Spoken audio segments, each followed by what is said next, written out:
Rusia tak tinggal diam soal Israel versus Palestina.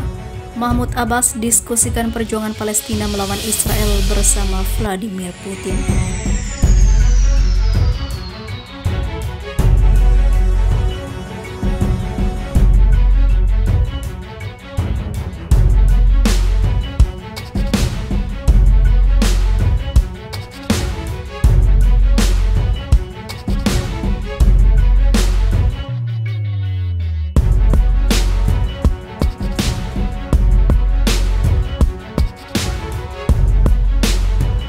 Rusia dan Palestina bersepakat terus melanjutkan kontak untuk mengatasi sejumlah masalah yang menjadi kepentingan bersama kedua pemerintah.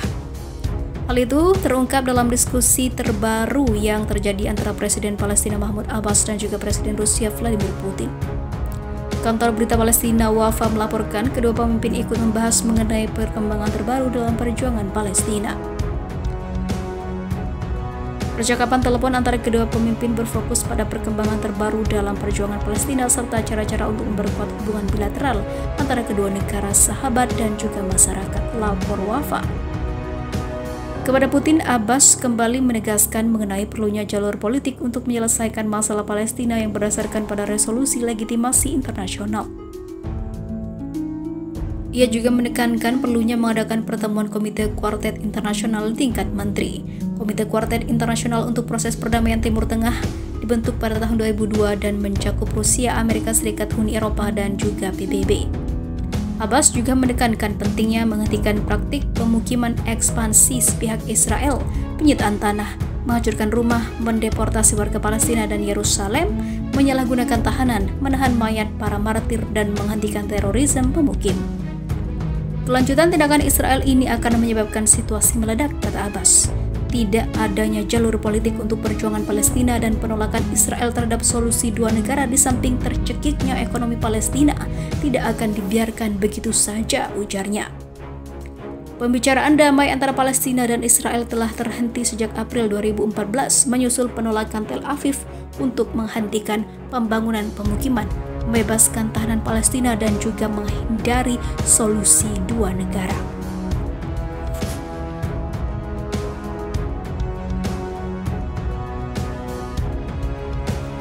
Allahu Akbar, bela Nabi Muhammad SAW. Presiden Rusia Vladimir Putin banjir pujian. Pernyataan Presiden Rusia Vladimir Putin dengan membela Nabi Muhammad mendapatkan pujian dari banyak pihak, utamanya negara-negara dengan mayoritas Muslim. Berbicara dalam konferensi pers pada pekan lalu, Putin menyoroti perkembangan Islamofobia di dunia. Ia kemudian menegaskan bahwa menghina Nabi Muhammad bukan bentuk kebebasan berekspresi. Penghinaan terhadap Nabi Muhammad adalah pelanggaran kebebasan beragama dan menyakiti perasaan suci orang-orang yang memeluk Islam, ujarnya. Vladimir Putin kemudian mengatakan para pemimpin dunia Islam harus mengingatkan hal tersebut ke negara-negara non-Muslim untuk melawan Islamofobia. Sontak pernyataan Putin, seorang pemimpin negara dengan minoritas Muslim di dalamnya itu mendapatkan apresiasi luar biasa. Perdana Menteri Pakistan Imran Khan salah satunya. Saya menyambut baik pernyataan Presiden Putin yang menegaskan kembali pesan saya bahwa menghina Nabi suci kami bukanlah kebebasan berekspresi, ujar Khan. Selain Khan, Taliban juga menyambut baik pernyataan Putin, termasuk harapan agar Rusia mengakui pemerintahan Afghanistan di bawah kelompok tersebut. Kementerian Luar Negeri menyambut baik komentar Presiden Putin bahwa menghina Nabi Muhammad bukanlah ekspresi kebebasan artistik, kata juru bicara Kementerian Abdul Kahar Bailhaqi. Menyindir Emmanuel Macron. Di sisi lain, pernyataan Putin dinilai sebagai sindiran terhadap Presiden Emmanuel Macron yang membuat komentar sebaliknya pada tahun lalu. Ketika muncul kontroversi mengenai karikatur Nabi Muhammad dan menguatnya Islamofobia di Eropa, Macron memberikan dukungan dengan menyebut langkah tersebut sebagai kebebasan berekspresi.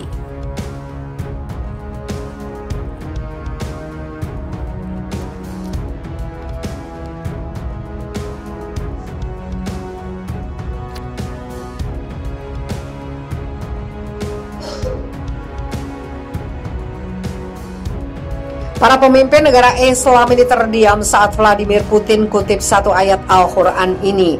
Presiden Rusia Vladimir Putin kembali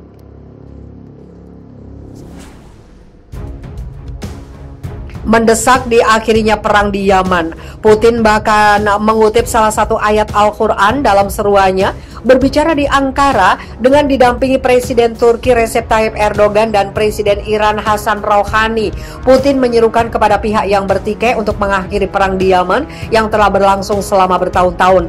Dan ingatlah nikmat Allah yang diberikan kepadamu ketika kamu saling bermusuhan dan Dia mempersatukan hatimu dan menjadikan kamu atas rahmatnya bersaudara. Kata Putin mengutip sebagian dari surat Ali Imran ayat 103. Dilansir Russian Time, pernyataan Putin yang mengutip ayat Al-Quran tidak pelak mengundang keheranan dari penduduk Ankara yang mendengarkan pidato Presiden Rusia itu. Putin juga mengambil referensi lain dari Al-Quran, yaitu tentang bagaimana tindakan kekerasan hanya diperbolehkan untuk membela diri. Referensi ayat dalam kitab suci Al-Quran yang diambil Putin itu turut disetujui oleh Erdogan dan Rouhani yang masing-masing merupakan Muslim Sunni dan Syiah. Kedua pemimpin negara itu juga memperingatkan invasi yang dipimpin Arab Saudi ke Yaman telah mengakibatkan puluhan ribu kematian selama 5 tahun terakhir dan telah menghancurkan negara di ujung selatan semenanjung Arab tersebut. Perang di Yaman berawal dari perang saudara antara pemberontak Houthi dengan pemerintah Yaman yang didukung Arab Saudi. Namun perang tersebut meningkat menjadi peperangan yang lebih luas dengan serangan udara dari koalisi pimpinan Arab Saudi dan invasi darat besar-besaran yang dilakukan pada 2015. Pasukan koalisi Saudi belum berhasil mengalahkan kelompok Houthi yang didukung Iran.